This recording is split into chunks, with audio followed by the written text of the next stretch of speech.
Inawezekana wewe unayetazama video hii umejaribu mara kadhaa kutibu tatizo la bawasiri lakini imeshindikana. Pole sana.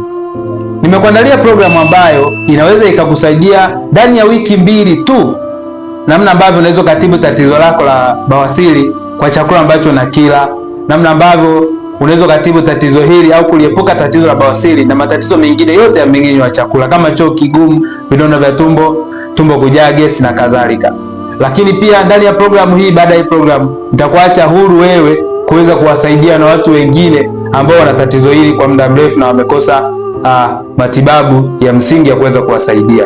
Na pia kama video hii imekufaa zaidi, share kwa watu 10 tu ambao watakuwa miongoni mwa hiyo programu ambayo nitaianzisha hivi karibuni kwa ajili ya kuweza kujiunga kwenye hiyo group. Lakini pia save video hii kwa ajili ya baadaye kama utasahau, na like na comment kwenye comment section neno program, na mimi nitakutumia moja kwa moja link ya kuweza kujoin kwenye group langu la mentorship. Karibu na asante.